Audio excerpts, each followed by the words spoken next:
రేపు 30వ తేదీ ఉదయం 10 గంటలకి విఆర్సీ గ్రౌండ్ వద్ద నుండి భారీ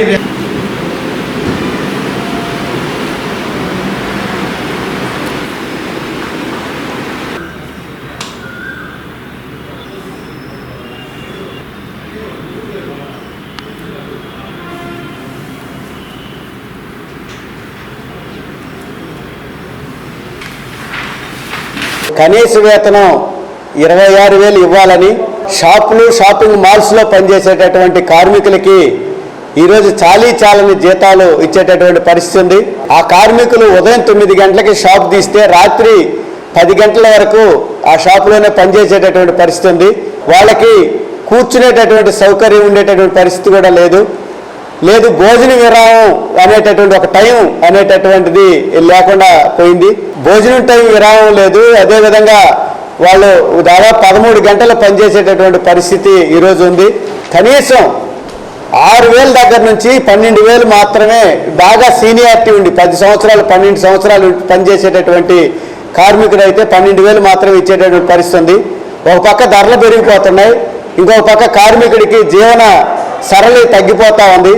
అందుకని పే కమిషన్ సిఫారసు మేరకు కనీస వేతనం 26,000 ఇవ్వాలనేటటువంటి సిఐటిగా మేము డిమాండ్ చేస్తున్నాం. అదేవిధంగా సంక్షేమ పథకాలు అనేటటువంటి అమలు చేయాలి.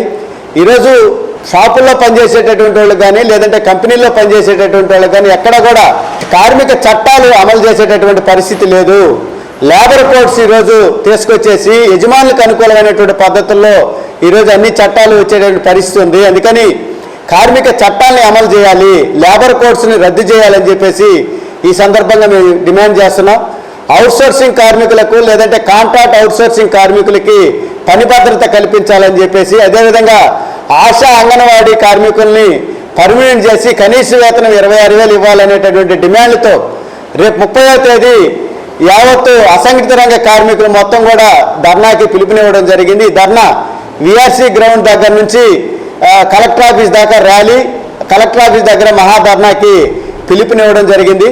31వ తేదీ స్కీమ్ వర్కర్లు కలెక్టర్ గారి కార్యాలయం వద్ద ధర్నా జరుగుతుంది. అందుకని 30వ తేదీ జరిగేటటువంటి ధర్నాలో కానీ 31వ తేదీ జరిగేటటువంటి ధర్నాలో యావత్తు కార్మిక వర్గం అంతా కూడా పాల్గొని మన కోసం, మన భవిష్యత్తు కోసం, మన జీతాల పెంపు కోసం జరిగేటటువంటి ధర్నాలో కార్మిక వర్గంతో పాల్గొని జయప్రదం చేయాలని చెప్పేసి సిఐటిగా మేము విజ్ఞప్తి చేస్తున్నాం.